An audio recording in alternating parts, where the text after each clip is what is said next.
Ok? Fala, brasileiros, Rodrigo Silva aqui, para honra e glória do Cristo ressurreto. Está no ar mais um Direita Pode, o podcast da direita. E hoje, diretor, a dica de leitura hoje é um livro do C.S. Lewis, tá? Cartas de um Diabo ao Seu Aprendiz, do C.S. Lewis. Ele tem uma obra cristã muito bacana. E para quem quiser saber um pouco mais aí como se defender da arte das trevas, eu até estava comentando aqui com o nosso convidado, que é o comandante Serafim, a gente já vai falar com ele aqui. É muito importante. E o jabá de hoje, diretor, a gente tem algum jabá lá, do Chapéu, que pode mandar um alô para eles. Vai rodar a programação deles ali, do Chapéu, que tem um nhoque lá muito gostoso. Dia 29 de cada mês. Todo dia 29 de cada mês tem nhoque da fortuna. Eu vou comer um nhoque da fortuna lá também, que eu também quero um patuá aqui para mim. Então, hoje a gente vai entrevistar um cara que é meu amigo, conheci ele na Câmara de Niterói, a gente estava lá no negócio dos ônibus, né? A gente estava tentando comprar ônibus lá, superfaturado. Comandante Serafim, quero que ele se apresente para vocês, um homem cristão, sua esposa está aqui também, Dona Miriam, um abraço para a senhora, tá? Um abraço para minha filha. Filha, olha só o que o papai falou com você, hein? Tem que nadar direitinho, respeita a titia, a vovó, papai te ama, um beijo para minha esposa também. Comandante, se apresenta, fala quem é o senhor, é uma honra tê-lo aqui, seja bem-vindo, o microfone é seu. Muito obrigado, Rodrigo, muito obrigado a todos. Uma muito boa noite a todos os nossos telespectadores, os nossos ouvintes. A honra é toda minha, Rodrigo, poder estar aqui com você nesse bate-papo muito importante, esse podcast da direita, que realmente é muito mais do que a gente imagina ser, e a necessidade de nós realmente estar dialogando assuntos como esse. Só tenho a te parabenizar pela tua iniciativa. Muito obrigado pela oportunidade. Comandante, para a gente começar aqui a nossa entrevista, vou te fazer algumas perguntas aqui, claro, para as pessoas saberem.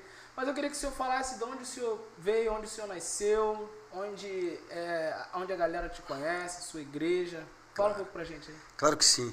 Eu nasci em Campo Grande, no Rio de Janeiro, mais precisamente no Hospital Rocha Faria. A minha família toda, praticamente, mãe, irmãos, tios, primos, todos estão sediados naquela localidade da Zona Oeste, que muito infelizmente sofremos aí uma retaliação sem precedentes, e isso muito nos entristece. Nasci numa família, um berço cristão. A minha mãe, o meu pai, que já faleceu, todos de princípios cristãos. Uma família muito pobre, Rodrigo, muito pobre, que é o muito comum de ser na grande maioria dos nossos brasileiros. Infelizmente, nós temos muitas dificuldades sociais. E eu era mais uma dessas pessoas que vivia abaixo da linha da pobreza. Em momentos da minha vida, quando criança, eu morei ali na Coreia, em Senador Camará, e eu me lembro como se fosse hoje. Uma história, até que todas as vezes que eu falo, eu me emociono. Eu queria comer pão, que é uma coisa tão comum e tão assim, parece muito fácil de se ter hoje em dia, um pãozinho, não é tão caro assim. E não tinha pão para comer, era muito difícil. Eram, na época, 6 irmãos, e eu tive que trabalhar com 13 anos de idade. Comecei a trabalhar com 13 anos de idade, e para ajudar, né? Eu era o terceiro mais velho, para ajudar os meus pais ali a prosseguir ali na vida com os outros meus irmãos. E a gente, quando criança, a gente tem muitos sonhos, né? Muitos sonhos. E imagina uma criança vivendo nas condições que eu estou falando, que não tinha nem cama para dormir, mas que realmente, ao passar do tempo, como sendo cristão e acreditando em Deus e pelos princípios da formação moral e étnica que os meus pais nos formaram, eu me lembro até hoje, com muita alegria, que uma das coisas que me sustentou muito e hoje me deu um nome, me deu uma família e me fez ser a pessoa que sou, é porque a minha mãe, Josefa, ela ensinou a gente o culto doméstico. A gente podia não ter o que comer, mas ela reunia todos os seus filhos para fazer aquela oração a Deus. Isso falta bastante nas famílias de hoje, né, comandante? Porque, assim, eu me emociono também, assim, graças a Deus eu nunca passei fome, meu pai e minha mãe sempre trabalharam, também vim de uma origem humilde, mas ver alguém que veio de origem humilde e chegou onde o senhor chegou, para falar para essa galera aí, ó, tem alternativa sim, não precisa ir pro crime, não precisa ir pro tráfico, não, tá? Tem alternativa. É verdade. E a dificuldade que é muito comum, quando você sente na sua pele o que é fome, Rodrigo, é diferente das pessoas, por exemplo, que sabem o que é solidário, quer ajudar. Hoje, por exemplo, é de doer o coração quando você vê uma criança, por exemplo, que pede um pão à mãe, o pai, para comer e não ter essa condição. Eu passei por essa necessidade. Mas eu sempre fui muito esforçado. Eu sempre acreditei no Deus que eu acredito, né? Obviamente. Amém. E comecei a pregar o evangelho também com 13 anos de idade. E o que me sustentava, Rodrigo, e me sustenta até hoje, é essa fé. Uhum. Eu nunca perdi a esperança. E, como eu disse para você, eu gostava muito de pão, né? E às vezes não tinha para comprar. O meu primeiro emprego, né? O meu primeiro trabalho foi de auxiliar de padeiro. Opa! Auxiliar de padeiro. Logo que gostava do pãozinho, né? É verdade. Aí eu me deleitei ali, né? Para pão, não faltava pão. Só que, coincidentemente, o dono daquela padaria, ele tinha 3 filhos, e os 3 filhos eram alunos das academias militares. Um era aspirante da Marinha, o outro era cadete da AMAN, né, da Academia Militar dos Agulha Negra do Exército, e o outro era cadete da Aeronáutica. E nesse dia, os 3 foram fardados lá naquela padaria onde eu estava trabalhando, e eu tinha um sonho. E sonho, cada um tem o seu, né? É verdade, e ninguém pode frustrar o seu sonho. E nós também não devemos nos frustrar, muitas vezes, porque alguém está tentando escrever a sua história. Show. Alguém, às vezes, olha para você e diz assim, você não vai ser isso. Quer dizer, ele está tentando escrever uma coisa. Só que eu gosto muito da Bíblia Sagrada. Amém. Deus, ele não olha a gente, Rodrigo, como a gente olha as pessoas. A gente olha do começo para o fim. Verdade. Deus olha do fim para o começo. É verdade. Ele já sabe quem você vai ser. Isso é muito então, importante. Se nós estamos aqui agora, é porque ele já planejou isso. Ele já sabe o que vai acontecer amanhã, porque o amanhã pertence a Deus. Então, naquela ocasião, eu era apenas um menino de 13 anos de idade, que estava trabalhando de chinelo de dedo, com uma única calça que tinha, uma única camisa, mas que tinha um sonho, eu queria ser militar. Eu era aquela criancinha que tem até na charge aí de internet, que nasce de camuflado. Entendi. Era eu pequenininho, com 3 anos, 4 anos, eu ficava marchando dentro de casa. A minha mãe fala que eu ficava marchando, não podia ver um soldado do exército passar na rua, que eu ia lá para querer pegar na farda. Eu gostava, ficava fazendo continência desde pequenininho. Então eu tinha um sonho, eu queria ser militar. Mas nas condições que eu me encontrava, realmente era muito difícil. Era quase que impossível. Porque você hoje viver abaixo da linha da pobreza, ter que ainda manter estudo num país com a dificuldade que nós encontramos, e infelizmente isso é imposta por todos aqueles que a gente coloca no poder, que infelizmente deveriam nos representar, e faz totalmente o contrário.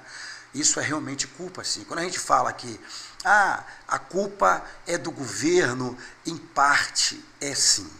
Toda a sistemática de pobreza do mundo é culpa, sim, daqueles que estão liderando politicamente o país. Porque, infelizmente, se essas pessoas, na verdade, felizmente, se essas pessoas fossem comprometidas com a causa do povo, nós teríamos uma vida muito melhor. Mas, infelizmente, a falta de comprometimento, ela faz com que as pessoas tenham falta de medicamento, de uma educação adequada, de qualidade.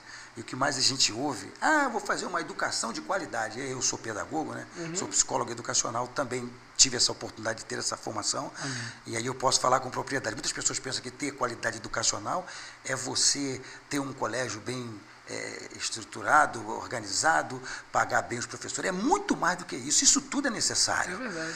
Mas você precisa ter um contexto que você traga a comunidade para dentro da escola. Porque às vezes a criança tem tudo na escola.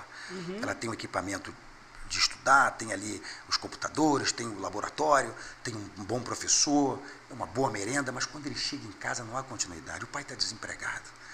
Então, realmente, isso é uma conjuntura muito difícil para todos nós. A gente vai, eu gostei desse ponto que o senhor puxou, a gente vai até um pouco mais, eu não sabia, tá, que o senhor era formado ali em pedagogia. Pô, meus parabéns, acho muito importante. Tem muita gente que acha que isso é uma pauta da esquerda, não é? Não, muito pelo contrário. Exatamente. Um pouco, antes do senhor contar isso, eu gostaria que o senhor disse como... Pode falar. Só para terminar, concluir. Então, o que acontece? Eu tinha esse sonho de ser militar. E aí eu lembro que um daqueles jovens que estavam fardados, eu falei para ele, olha, tudo que eu quero é ser isso, como é que eu faço? Talvez ele não tenha falado com maldade, mas ele olhou para mim e viu eu de chinelo e trabalhando naquele momento e disse assim, é quase impossível, você era para estar estudando e você está trabalhando. Só que ele olhou para mim como qualquer pessoa olha para você quando você não tem perspectiva de vida. Entendi. Quando você não tem um bom carro, quando você não tem uma boa casa, quando você não tem uma boa roupa e quando você muitas vezes não tem um bom emprego, as pessoas julgam você como um coitadinho. Só que quando você tem um Deus de verdade e acredita na força que você tem, que está dentro de você, você não para. E quando você dá continuidade a isso, você alcança o sucesso. Porque quem escreveu a tua história, ou quem escreve, é Deus. Eles estavam vendo aparência, mas Deus já sabia quem eu seria no futuro. Isso é muito importante. Assim, é muito importante. Essa força interna, ela sobrepõe qualquer espírito de negatividade que tenta colocar na sua vida. E assim, quando... Pode ter sido involuntário, mas quando ele olhou para você, você era para estar estudando, ele não sabe a sua força interna, não sabe o que você quer ser. Não foi fácil. Você acordar 3 horas da manhã e você pegar ônibus cheio, uma criança praticamente, um adolescente ali. Imagina. E você enfrentar um expediente de trabalho e depois ainda estudar, não foi fácil. Foi quando, aos 17 anos, eu fiz concurso para... Aos 18 anos, eu fiz concurso para soldado fuzileiro naval. Então, Deus me deu a honra de nascer 2 vezes em Campo Grande. Eu nasci no Rocha Faria da minha mãe e nasci no berço dos combatentes anfíbios, no antigo centro de recruta do Corpo de Fuzileiros Navais. Lá tem uma frase muito bonita na entrada que diz assim, aqui nascem os combatentes anfíbios. Então, eu nasci de novo ali aos 18 anos, que fica em Campo Grande. Tenho muito orgulho de falar isso, que fui recruta, fuzileiro naval, fui soldado. Por que carreira brilhante? Porque 1 ano depois, eu fui sargento músico. Eu sou músico, eu sou trompetista, então eu aprendi música na igreja, desde novo. E aí eu fiz concurso para sargento músico do Corpo de Fuzileiros Navais e fui 3º sargento músico. E ali eu fui em diversas unidades, fui da banda sinfônica do Corpo de Fuzileiros Navais. Tenho uma lembrança incrível dessa época, Rodrigo, porque ali você tem amigos, você constrói comportamentos, na verdade você dimensiona o seu comportamento, o seu caráter você já tem, mas ali ele é moldado através da disciplina, da hierarquia, dos amigos que com fidelidade confiam em você. E depois de um certo tempo, eu fui promovido a 2º sargento e fiz concurso para oficial do quadro auxiliar. Olha. Aí eu cheguei até o posto de capitão de corveta e a minha última comissão foi de delegado da Capitania dos Portos em Cabo Frio. Toda a região dos lagos, eu era a representação da autoridade marítima daquele local. Foi uma experiência bacana. Eu tenho um primo que é suboficial da Marinha, ele é aposentado também, mas... É bacana assim ver que o senhor foi de praça oficialato, passando, porque às vezes, capitão de corveta. Capitão de corveta. Capitão de corveta, deve ter vindo de uma família fácil, que a gente sempre, foi até mesmo os praças tem meio isso, e é bacana. Gostaria que o senhor pudesse contar um pouco mais da sua carreira naval pra gente, sim. Porque eu acho, eu falo a verdade, eu fico curioso porque eu acho a carreira marinha, independentemente do que tenha falado, é uma carreira linda. Minha mãe era doida para eu ser marinheiro, viu? Não, eu não fui não, mas conta aí. Minha filha, inclusive, quer ser marinheira. E é uma excelente profissão, e eu quero agradecer essa oportunidade, se vocês puderem compartilhar essa fala, porque eu acredito, Rodrigo, que o mundo, vou dizer o mundo, mas o Brasil todo, uma boa parte da população, ela não tem aquele conhecimento pleno, até porque não é comum isso, do que isso representa, o que é as Forças Armadas, o que ela faz, como é o princípio disso tudo. Muitas pessoas acham que só é rigidez, que só é continência e ficar em sentido.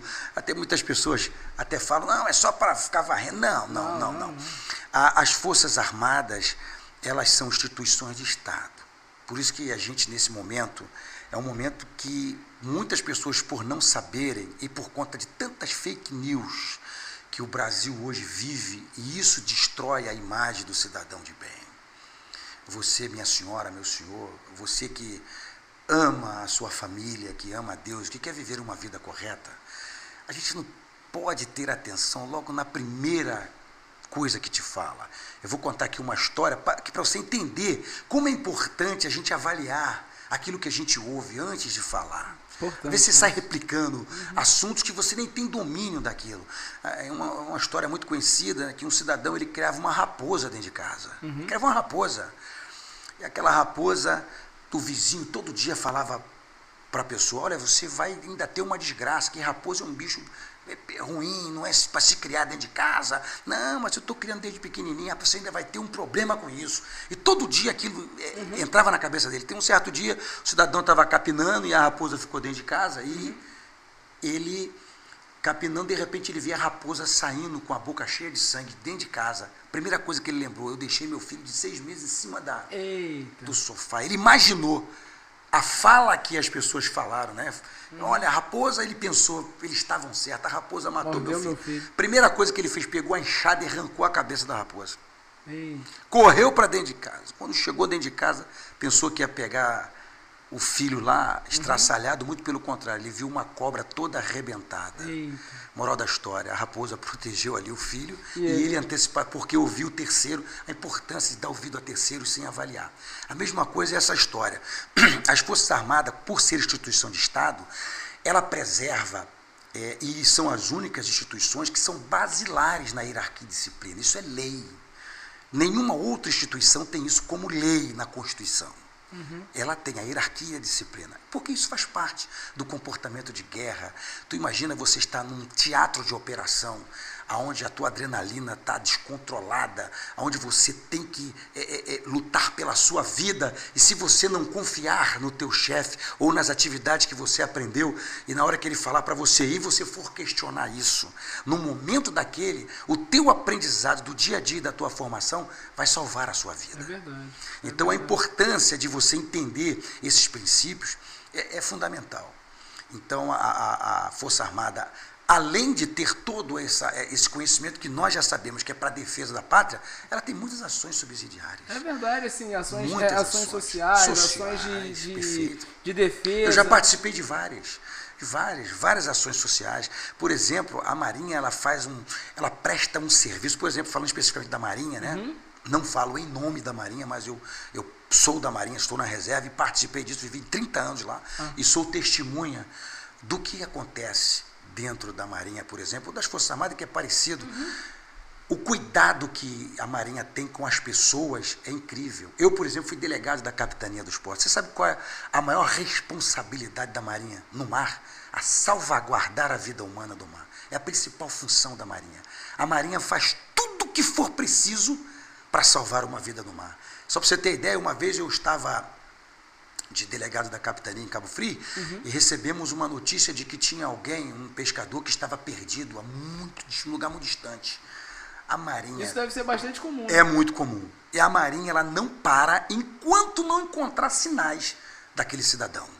Então, diuturnamente, helicópteros, envolve empregos aéreos, embarcações da Marinha, embarcações de pesca. Também pessoal, né? Pessoal, logística muito grande. A Marinha não mede esforços, isso eu posso dizer, e acredito que é extensiva a aeronáutica e o Exército também, dentro das suas qualidades de competência, não mede esforços para salvar uma vida de um cidadão brasileiro, seja quem for. A Força Armada, ela não tem ideologicamente o sentido que nós pensamos aí.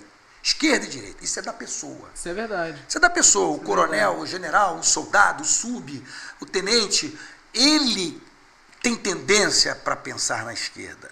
O outro tem tendência para pensar na direita. Então isso é da pessoa, mas a instituição, ela é de Estado. É igual quando tinha aquele problema gravíssimo que teve, né, do dia horrível que nós todos vivemos aí do 8 de janeiro. Aquilo foi horrível. Eu estava em Brasília, inclusive. Assim, eu estava, nesse dia, eu até ia para a Esplanada, e um amigo meu falou assim, pô, vamos ficar em casa, ele estava de folga, falou, vamos ficar em casa comendo um churrasco. Eu falei, cara, pô, mó tempão que eu não te vejo, fui lá para pregar o evangelho. Por que acontece? A gente percebe que as pessoas iam para frente dos quartéis. É o amor que o povo brasileiro tem pelas Forças Armadas. Mas a Forças Armadas, ela não dá um passo sem receber uma determinada ordem que seja legal, que esteja dentro da Constituição Federal. Ela não se mexe. Ela é uma instituição que está para o povo. E não poderia ser diferente, ela não poderia fazer nenhuma ação diferente disso. Então, voltando à tônica da fala, a carreira naval, a carreira da Marinha, né, que eu segui, ela é uma carreira muito boa. Ela é uma carreira que realmente me deu nome, me deu condições de viver. Você fecha duas portas. Você que quer entrar para as Forças Armadas, eu vou lhe dar logo um conselho. Você vai fechar duas portas da sua vida. A primeira porta que você vai fechar é a porta da riqueza. Você não vai ser rico, mas você também vai fechar uma segunda porta. Você não vai ser pobre. Então, isso não é só para as Forças Armadas, não. Qualquer funcionário público que enriquece com esse tipo de ação, ele não está no lado bom da coisa. Não está no lado da boa coisa. Mas é muito bom você estar dentro de uma força que você pode ter as suas refeições, ter as suas atividades físicas. Morar lá. Morar. Eu fui militar do Exército, eu morava no Exército. Então, você tem uma casa. E, além do mais, você tem ali os princípios, né, que te norteiam, que são coisas que realmente te dão uma formatação no teu caráter. Então, é muito recomendado, sim, a entrada. E hoje existem diversas oportunidades que as forças oferecem para qualquer pessoa que queira entrar nas Forças Armadas, seja como temporário, seja como de carreira. Quer dizer, existem várias opções para você adentrar.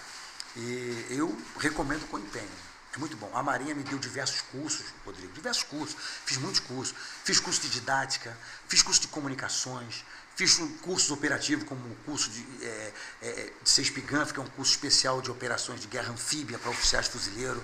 Eu fiz diversos cursos, né? Curso de organização e métodos.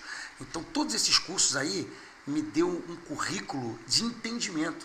E a gente pode, vamos dizer assim, conviver com qualquer situação, né, de administração, que eu agradeço a Deus e à Marinha por conhecer cada espaço dentro da administração, porque a Marinha ela me colocou em situações que eu pudesse e sempre fui líder. Aonde eu cheguei, eu sempre fui líder. Bacana. Como soldado, como sargento, como oficial, liderei. Eu tive uma função muito importante, que uma das funções, eu tive diversas funções. Uma das funções foi de ajudante de ordem do comando do 1º Distrito Naval. É uma espécie de um assistente a uma autoridade oficial general. Uhum. Esses homens doam as suas vidas. A sociedade muitas vezes não sabe. E as praças, por sua vez, são a base. Sem elas, nós não conseguimos. Eu estava muito bem realizado como praça, muito bem realizado. Mas eu, na minha cabeça, Rodrigo, eu pensei assim, eu preciso ascender para melhorar a vida dos meus amigos. Verdade. Porque é exatamente nessa condição que eu imaginei, puxa, aqui eu já estou realizado. Porque como praça eu tinha toda a dignidade, né? Todo o preparo da, vamos dizer assim, a administração, ela separa as funções. Dentro da minha função eu já estava realizado. Eu era da banda de música, eu era sargento músico. Mas eu pensei que eu poderia ascender na carreira para ajudar os meus amigos. E foi o que eu fiz, Rodrigo. Aonde eu cheguei, o que eu pude fazer para melhorar a vida dos meus amigos, praças, né, principalmente, eu fiz. Ô, comandante, uma coisa Sim. que eu ia perguntar para o senhor, é bom saber, assim, eu que gosto das Forças Armadas, é bom ouvir o olhar de quem está de dentro, tá, pessoal? Não é uma pessoa que ficou sabendo, não. Ele veio de dentro. É uma pessoa que dedicou toda a sua vida à proteção do território nacional, entregou sua vida à Marinha.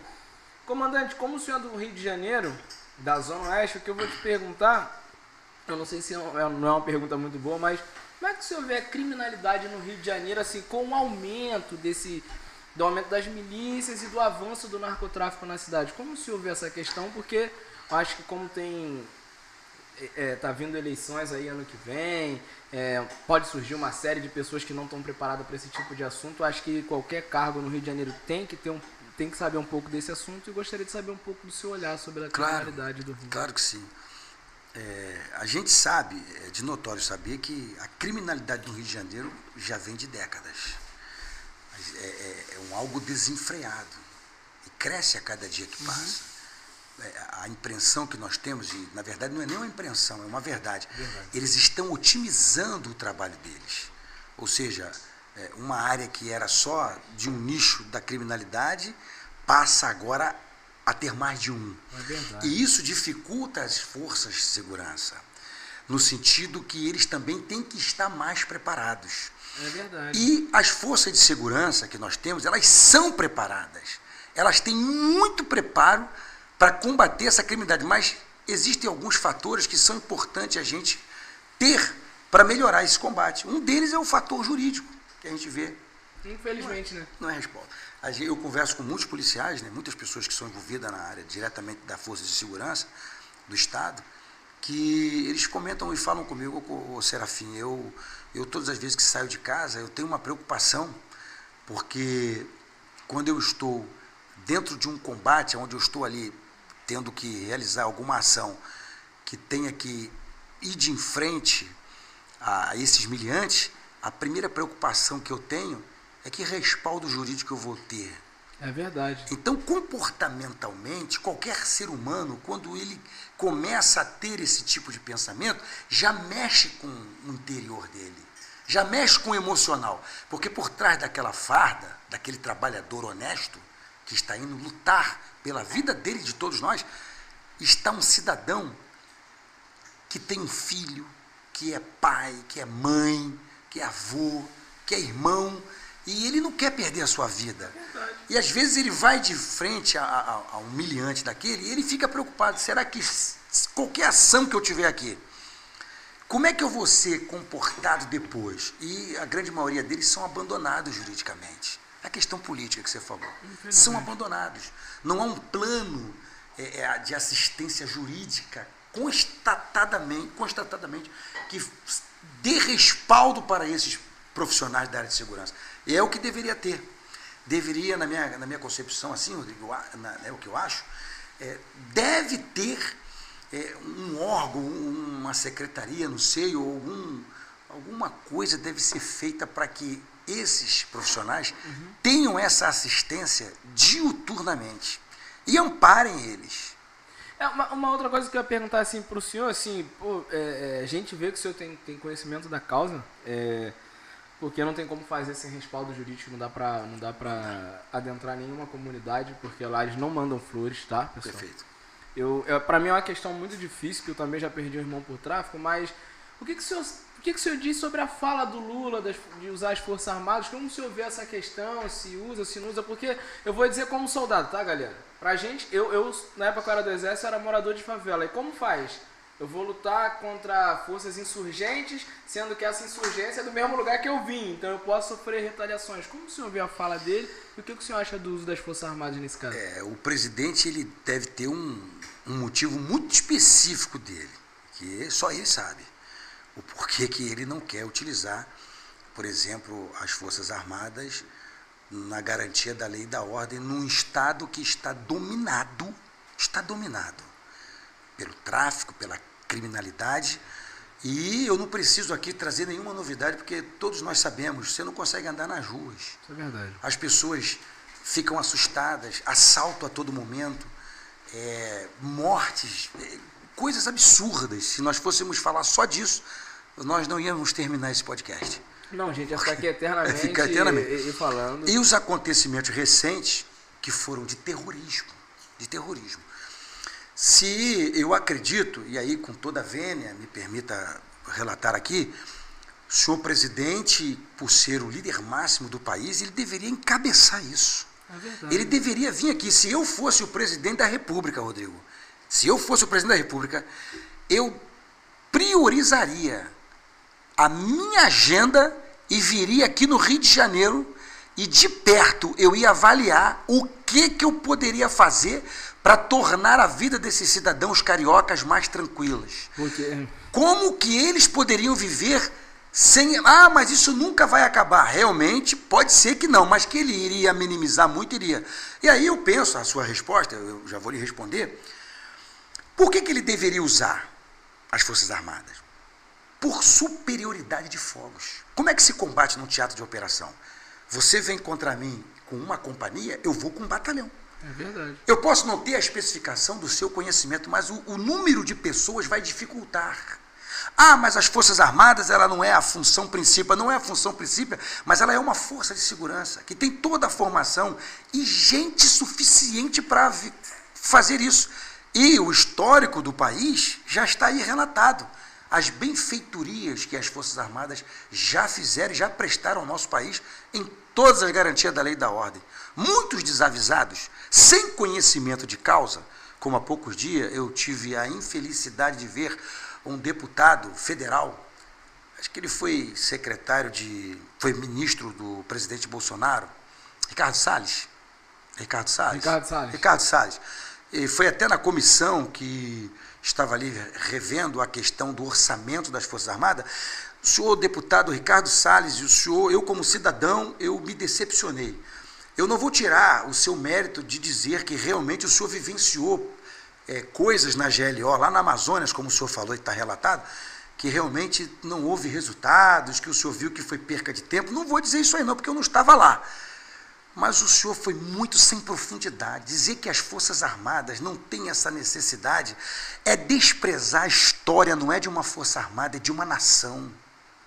Porque o que essa Força Armada foi necessária para a construção desse país, para evitar que o comunismo hoje estivesse aqui, onde eu e você, Rodrigo, hoje não poderíamos estar aqui falando.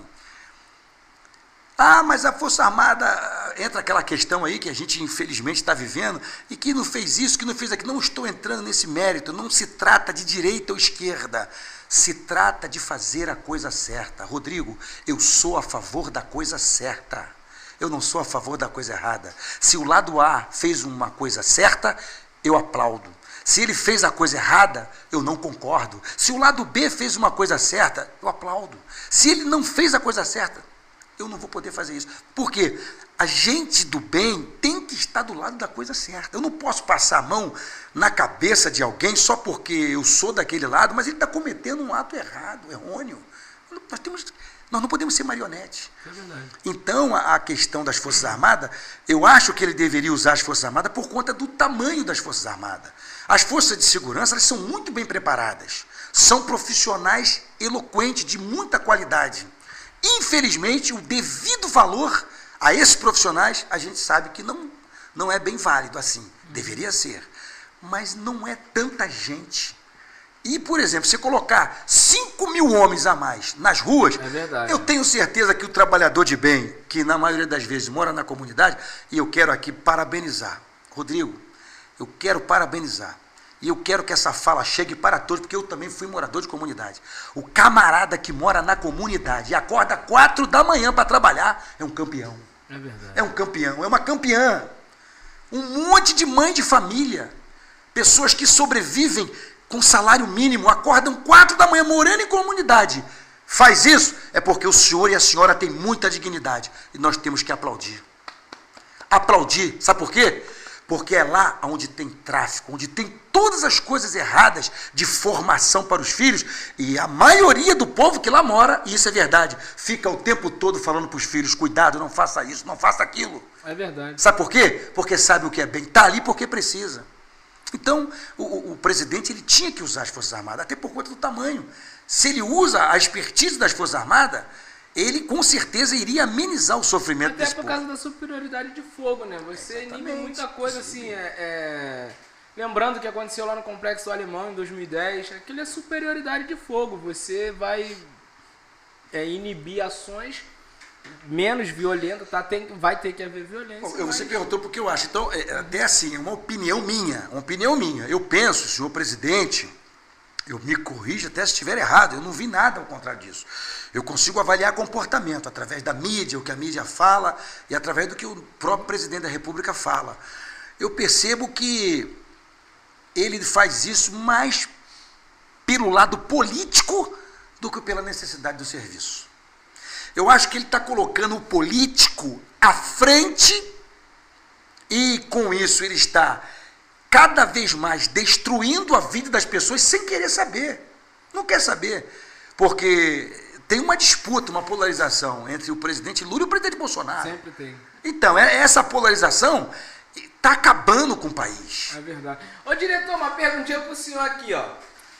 O presidente Lula não quer colocar as Forças Armadas na garantia da lei da ordem do Rio de Janeiro porque ele é a favor do CPX ou não? O que você acha, diretor? Eu não vou fazer uma pergunta dessa pro comandante, porque o comandante é uma pessoa séria, a gente aqui é fuleiro, mas você acha que ele não quer colocar as Forças Armadas no emprego da garantia da lei da ordem por causa do papo cabuloso com CPX. Ele tem uma certa, uma certa proximidade, né? proximidade subliminar, mas tem. Ô comandante, nessa atuada de narco-guerrilha, de milícia, agora a gente está tendo a guerra de Israel. Perfeito. Né? E eu acho que o Brasil ele vem pagando um mico, se assim eu posso dizer, internacional, de não condenar as atitudes do Hamas como atitudes terroristas. Tá? Às vezes até o presidente Lula usando fontes do Hamas não tem fonte, o grupo terrorista não tem fonte. Eu gostaria de que o senhor, com um olhar militar, que o senhor pudesse falar um pouco dessa guerra pra gente, o que o senhor acha? Essa guerra é uma guerra histórica, ela não vai acabar. Ela começou, é uma guerra cristã, a Bíblia ela já fala sobre essa guerra. Além disso, além de ideológica, é geográfica. Todos nós sabemos da situação que ocorre por conta da localização da Palestina e de Israel. Tudo isso, há também a questão política envolvida. É como eu acabei de falar, o nosso presidente, ele está olhando para o Brasil, ele não está priorizando outras situações, ele prioriza a política. E o grupo Hamas aí é um grupo terrorista. E terrorismo não se negocia. Verdade. Não se negocia. Infelizmente, há pessoas de bem, que todos nós nos solidarizamos, lá na Palestina, como também em Israel. Então essas pessoas não têm nada a ver com terrorismo. Mas esse grupo, ele tem que ser aniquilado, para o bem do mundo. E o posicionamento do presidente nos últimos dias não tem nos deixado muito confortável, inclusive a comunidade internacional. Isso aí nos preocupa bastante, porque a gente sabe que esse grupo terrorismo, ele cresce. E por incrível que pareça, não tem palavras, é indizível, não tenho nem como dizer. Você me perdoa, não dá para comentar o porquê que o presidente claramente ele não define esse terrorismo, o grupo Hamas como terrorista, e dando aí a total confiança para que Israel realmente destrua esse grupo terrorismo. É claro que a gente tem que ter toda a cautela, existem pessoas inocentes, que infelizmente toda guerra é assim. Infelizmente aos colaterais da guerra. Estamos perdendo muitas vidas, isso é muito triste, né? Porque vida é o nosso bem maior, a gente fica muito triste, crianças, mas o que o terrorismo fez e continua fazendo, você vê, Israel é o lado do bem, Israel é o lado do bem. Israel quer acabar com o terror, mas infelizmente está acontecendo algumas coisas que para destruir, e esses camaradas são como se diz, eles são covardes, né? Eles se escondem atrás de crianças, de mulheres, de pessoas indefesas, exatamente para que haja aí uma compreensão da comunidade internacional. E, né, olha o que ele está fazendo aqui, mas na verdade eles estão querendo mesmo continuar. E se deixar e não cortar esse mal pela raiz, vai nascer de novo. E daqui a pouco está perto da gente.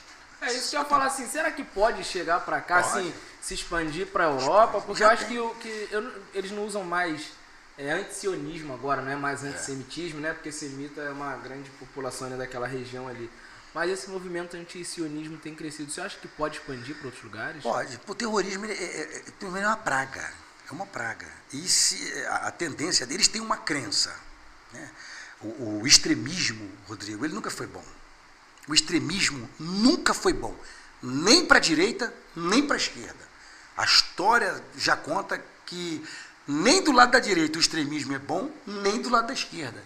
Então você vê, a pessoa que eu tenho um pensamento. Então se você não concorda com o meu pensamento, para mim você não serve. Não pode ser assim, eu tenho que respeitar as suas ideias. Eu posso não coadunar com ela, eu posso não combinar com as suas ideias, mas eu preciso te respeitar como ser humano. Né? E ali tem que ter toda uma questão para que a gente haja um diálogo e se resolva. E nós, seres humanos, conseguimos viver até aqui, na maioria das vezes, através do diálogo. É verdade. Através do diálogo, chegamos até aqui. Sempre teve guerra, sempre teve problema e a gente vai se ajustando. Infelizmente, o mundo, desde que é mundo, tem esse problema e não vai acabar. A gente sempre vai ter problema, sempre vai ter gente da direita, da esquerda, do centro e tal. Mas eu penso que se cada um de nós começar a olhar o ser humano de uma forma, até me permita aqui dizer, parafraseando uma palavra da Bíblia, poderia falar outro termo, se a gente começa a olhar para o ser humano, como a Bíblia diz, né, amar o próximo como a ti mesmo, se a gente começa a amar as pessoas, a gente começa a diminuir os problemas. A gente começa a pensar no próximo, né? A gente hoje, não dá para ser salvador da pátria, mas cada um fazendo a sua parte. Eu gosto muito de uma frase de um almirante chamado Almirante Barroso, né? Na Guerra do Paraguai, no momento da guerra, ele disse que o Brasil espera que cada um cumpra o seu dever. Então, se cada um fizer o seu papel, a gente já está de bom tamanho. Comandante, eu mandar uns abraços aqui, ó. Marcelo Costa, grande monarca, falando com o senhor aí, ó. Romário Pereira, boa noite, amém de Deus. Isabel Serafim, minha filha. Sua filha. Esse é Jailson. André de Melo, o Vanzel, Romário Pereira. Boa, maravilha. Mara e Yuri. Galera, muito obrigado por todos estarem aqui. Comandante, a gente já está se encaminhando para o fim, eu não poderia deixar de perguntar, né? Claro. Galera, hoje o programa é um pouco mais curto, porque é véspera de feriado, né, diretor? Claro. A galera tem que dar uma... Eu tenho que chegar em casa e fazer a janta para minha esposa. Tá certo. A janta é minha. Tá certo. Lógico, a gente vai explorar, vamos explorar, mas já nos encaminhando aqui já pro fim, eu quero fazer uma pergunta, porque o senhor é cristão. Claro.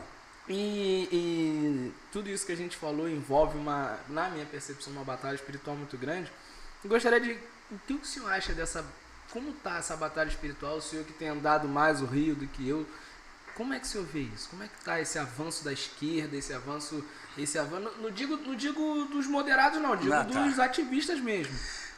Tá, o que eu penso, Rodrigo? O que eu penso? É importante, porque até vou responder aqui uma pergunta que muitas pessoas falam comigo, e vou aproveitar aqui o teu podcast para dizer o que eu penso sobre isso. Eu não sou extremista. Eu aconselho as pessoas a não serem extremistas. Porque o extremismo, ele destrói vidas, ele acaba com pessoas. Porque quando você é extremista, você só pensa naquela linha. Você não abre leque para ter diálogo com ninguém. Eu acho que o diálogo é a melhor forma de você conduzir uma vida em sociedade. O que eu percebo nas pessoas é que as pessoas querem viver em paz, as pessoas querem ter as suas famílias resguardadas, os valores que todos nós, indiscutivelmente, a grande maioria, na verdade, a grande maioria das pessoas, pensam em Deus, na família, no amor ao seu país. Esses valores, eles não podem ser perdidos. Mas tem muita gente que não está muito preocupado com isso.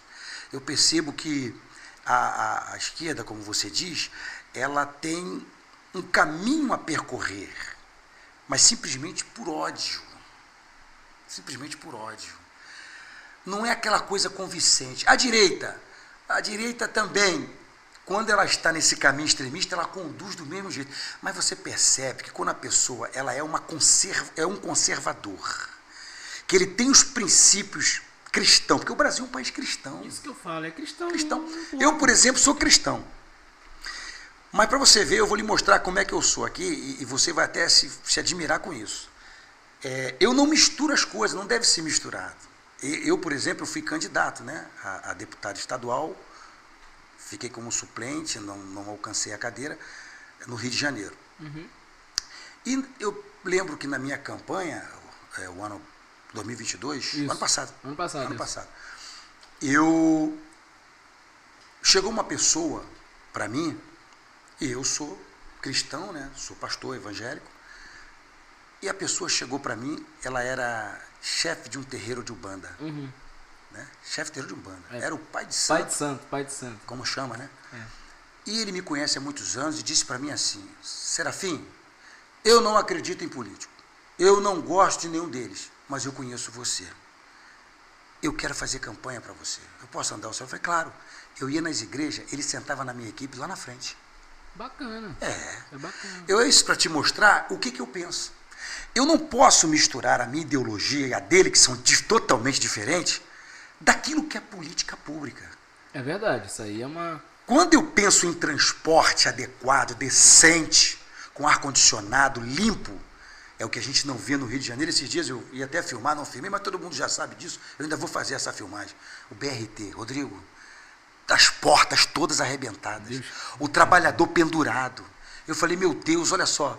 Você via o rosto das pessoas. Cansado. Meu Deus do céu, um sofrimento. Então, o transporte que é adequado para o evangélico tem que ser para o católico, para o espírita, para o ateu, porque todos são seres humanos. É verdade. Então, o ser humano, quando você entra na esfera política, ele é ser humano. Então, quando você pergunta como é que você vê o clima, eu vejo um clima de puxação de braço, de queda de braço. O cara quer ganhar, mas quer ganhar do modo ideológico. Entendi. Ele não aceita. Perder é tão honroso quanto você ganhar. Quando você perde... De forma honesta. De forma que é daquilo que é legal. Aquilo é tão bacana você chegar assim e eu dizer assim, ó, Rodrigo, você tem razão. É muito bonito quando você chega nessa conclusão, mas tem que te convencer. Mas a gente percebe, e eu percebo, que no mundo político, essa ideologia que você perguntou, de esquerda e direita, está mais no campo da briga pessoal, da raiva, do ódio, de querer puxar para o lado de cá. A esquerda quer que todo mundo seja da esquerda. E a direita quer que todo mundo seja da direita. E o centro, todo mundo do centro. Eu acho que nós temos que ser a favor da coisa certa. Está faltando, né? Está faltando isso. A coisa certa. E o senhor tem algum projeto para o ano que vem? Pretende, assim... Não digo nem no âmbito político, mas eu vejo que o senhor é um homem que está para formar, né? O senhor deve ter formado muito ao longo da sua vida. É. E o que o senhor pensa desse cenário para 2024, assim? O Rio de Janeiro precisa passar por uma mudança, senhor, não é? Precisa. O Rio de Janeiro precisa passar por uma mudança. Inclusive, a gente percebe que o Rio de Janeiro está até avançando na área de obras. Está tendo muitas obras. Mas se não criar uma força-tarefa de políticas públicas para as comunidades, para as pessoas que realmente precisam, a gente vai ficar sempre em torno daquele núcleo duro em volta do candidato. Como que funciona? E aí você deve saber. Por exemplo, o candidato X, ele tem um número de pessoas que trabalham para ele. Vamos botar aí, não sei, 30, 40, 50 pessoas. Só essas pessoas que vão sempre ser beneficiadas por esse candidato. Porque não há um interesse maior em fazer alguma coisa que abranja toda a sociedade. Então, acho que o ano de 2024 promete, a gente quer lutar bastante para ter bastante candidatos aí voltados para o conservadorismo, para a família, que ame a Deus, que ame a sua pátria e que queira ver o bem social de todas as pessoas. É porque, assim, o senhor, eu vejo, eu faço essa pergunta porque eu conheço pessoalmente e vejo que o senhor é um homem que honra o que promete, claro. que tem uma visão do futuro, que pensa em fazer uma gestão. Eu acho que a nossa política está precisando de homens assim, e eu vejo que o senhor é realmente conservador, eu vejo que o senhor sabe as pautas que defende. Quando o senhor não sabe das coisas, o senhor pergunta, gosta de aprender, por isso que eu lhe fiz essa pergunta. Obrigado, entendeu? Exatamente. E uma outra coisa, assim, o comandante, que eu ia lhe perguntar qual é a grande diferença, não vou dizer nem do salário, da vida do praça na Marinha e do oficial, assim, qual é essa grande diferença? Salarial? Não, salarial não, porque salário a gente sabe que o oficial é mais uma vivência. É uma função diferente, não há diferença pessoal. A diferença pessoal, como já disse, está na pessoa. Então, se alguém se acha mais do que a outra, você dá pior, porque ninguém é mais do que ninguém. O almirante, ele não é mais do que o servente de pedreiro. É verdade. Ele está em função diferente. E eu tenho certeza que a maioria deles, ou na verdade todos, sabem disso. Se há algum ou outro que pensa diferente, é dele, é da pessoa. Mas a própria função, eu estou te falando porque eu aprendi e sou assim. Eu fui recruta fuzileiro naval, cheguei ao posto de oficial superior, que é capitão de corveta, fui comandante de uma unidade militar, né? E eu sempre tive o mesmo pensamento. Eu não sou mais do que ninguém. E eu nunca precisei, enquanto na ativa, durante 30 anos, eu nunca dei uma parte de ocorrência. Caramba. É difícil de falar isso. Exatamente porque eu sempre coloquei à frente uma boa liderança. Eu sempre consegui fazer essa diferença. Por exemplo, eu era sargento, eu não me sentia sargento, eu estava sargento. E aquela farda, por trás daquela farda tinha um cidadão, pai das minhas 2 filhas, esposo da Miriam, e tal, um colega, um amigo, um cidadão comum, carne e osso, igual a qualquer pessoa. A única diferença que eu conseguia entender, e entendia muito bem, é que era a função que eu estava exercendo, era uma função de mais responsabilidade, não sei se é de mais responsabilidade, mas uma função que tinha uma plena competência para determinar necessidade de trabalho para outros.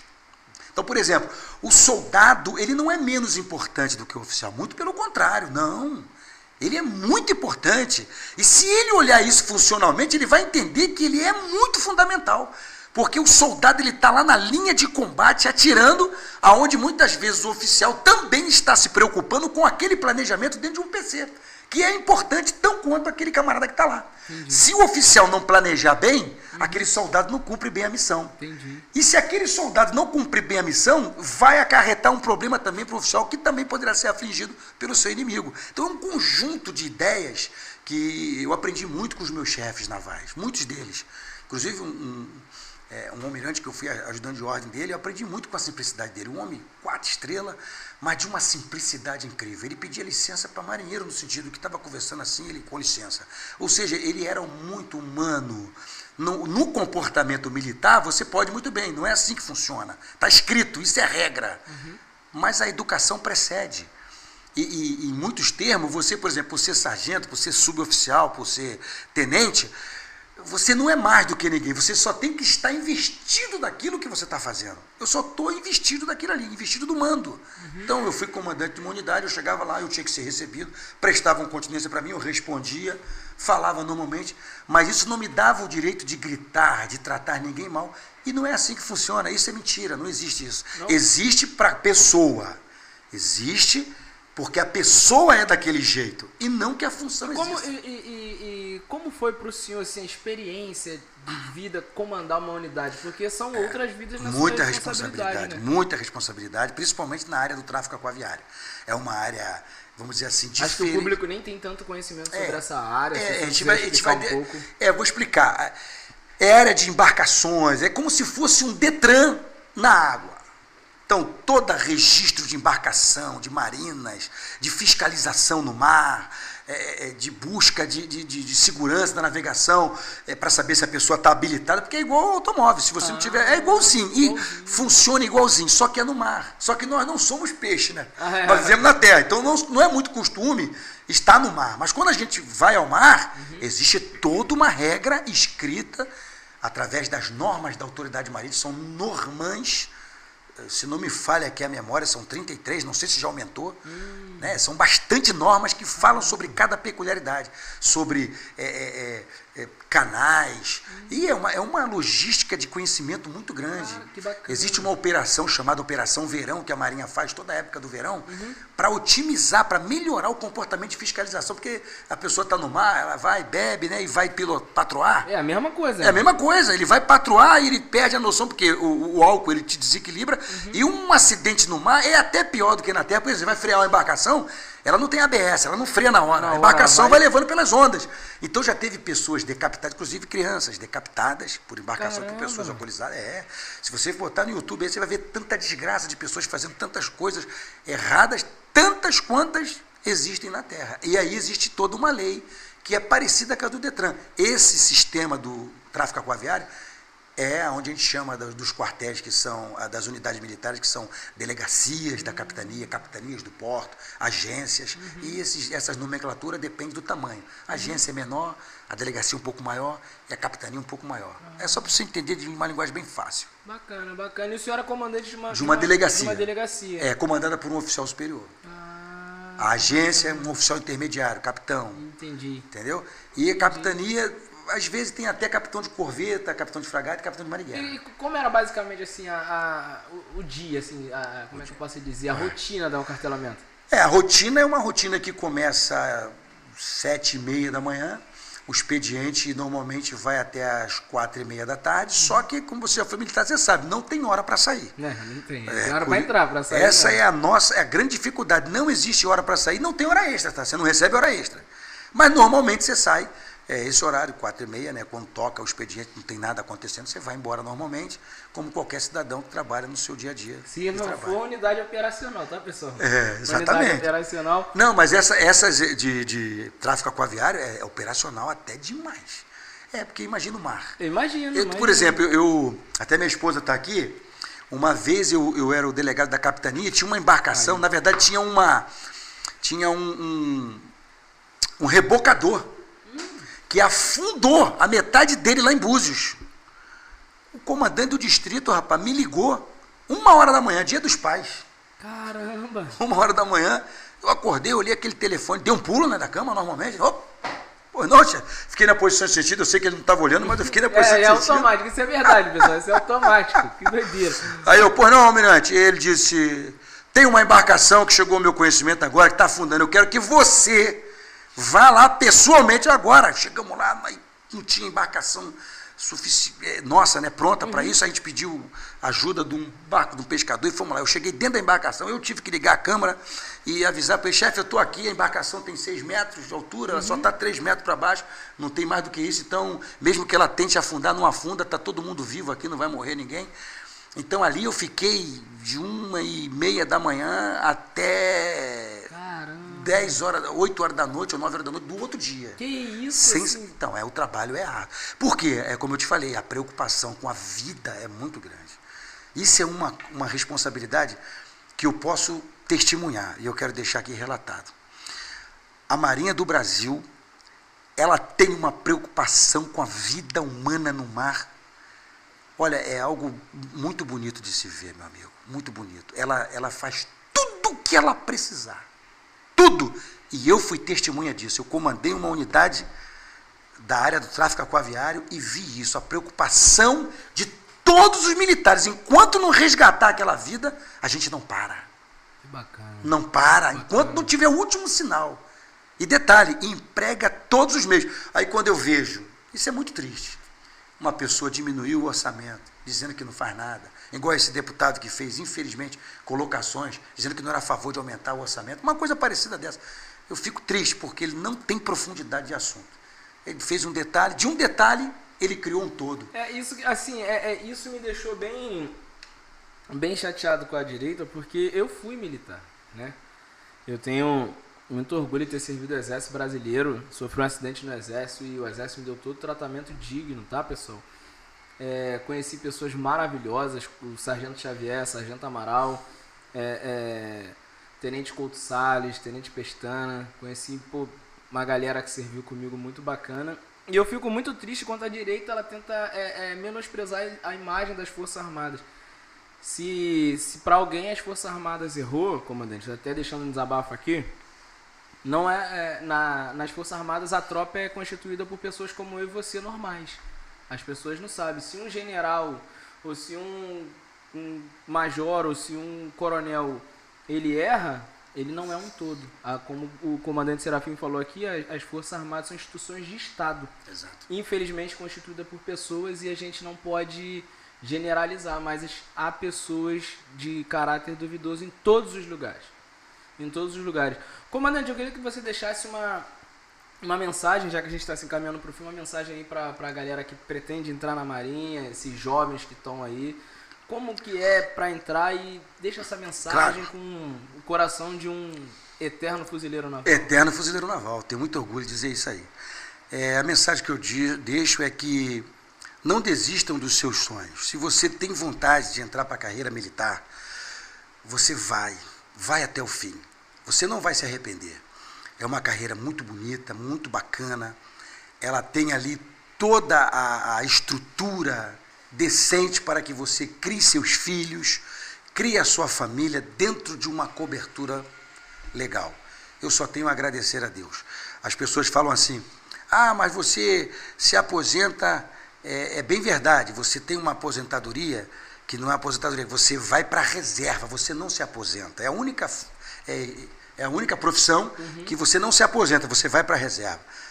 Então, você pode ser chamado. Exatamente. Você indo para a reserva, você continua dentro da Marinha, você não sai porque você continua recebendo seu salário, tendo uma assistência hospitalar e tudo aquilo que for preciso. Então, não desista dos seus sonhos. Se você tem essa vontade, vá em frente, estude, porque as Forças Armadas, ela é o tempo todo conhecimento, estudos. Eu devo ter feito aqui, eu não consigo listar todos, mas eu devo ter feito aqui mais de uns 15 a 20 cursos na Marinha, uns 5 a 6, uns 5 mais ou menos a nível de pós-graduação. Então, há muito conhecimento, há muito estudo, e isso é muito bom para todos nós. Muito obrigado, comandante. Viu, sobrinha? Ó, minha sobrinha Rafaela, que tem vontade de entrar para a Marinha, e a minha filha Laura. Galera, eu vou deixar, como todo programa, eu deixo um versículo aqui bíblico antes da gente dar aquele nosso tchau. Vou deixar aqui Filipenses 2, do versículo 5 ao 11. Vou ler para vocês. De sorte que haja em vós o mesmo sentimento que houve também em Cristo Jesus, que, sendo em forma de Deus, não teve por usurpação ser igual a Deus, mas fez a si mesmo de nenhuma reputação, tomando a forma de servo e fazendo semelhante aos homens, e, achando na forma de homem, humilhou-se a si mesmo, sendo obediente até a morte, e morte de cruz. Por isso, também Deus o exaltou soberanamente, e lhe deu o nome que é sobre todo nome, para que ao nome de Jesus se dobre todo o joelho que estão no céu, na terra e debaixo da terra, e que toda a língua confesse que Jesus Cristo é o Senhor, para a glória de Deus Pai. Amém. Comandante, foi um prazer. Prazer foi meu, Rodrigo. Semana que vem a gente tem programa. Tá certo. Um abraço para a dona Miriam. Fiquem com Deus. Amém. Até a próxima. Obrigado Direito a todos. Pode volta semana que vem. Fiquem com Deus. Obrigado. Suas redes sociais, olha. É claro, olha aí, ó. Opa. Obrigado a todos aí pela audiência. Deus abençoe a todos vocês. Que tenhamos um final de semana muito abençoado e que possamos replicar cada vez mais o lado do bem, que é isso que nós precisamos. As minhas redes sociais, eu tenho um canal no YouTube chamado Quartas-feiras com Serafim. Bacana. Pode seguir lá também. Assuntos diversos, a gente só comenta ali para manter sempre aceso ali a comunicação. E o meu Face e o Instagram é Comandante Serafim. Quartas Comandante e no Facebook Comandante Serafim. Instagram Comandante Serafim. Vai ser muito bom, quem quiser vá lá, segue, porque muito obrigado. Conhecimento, grande homem Verdade. de Deus. E muito obrigado. Vamos junto, fiquem com Deus, até semana que vem, foi um prazer.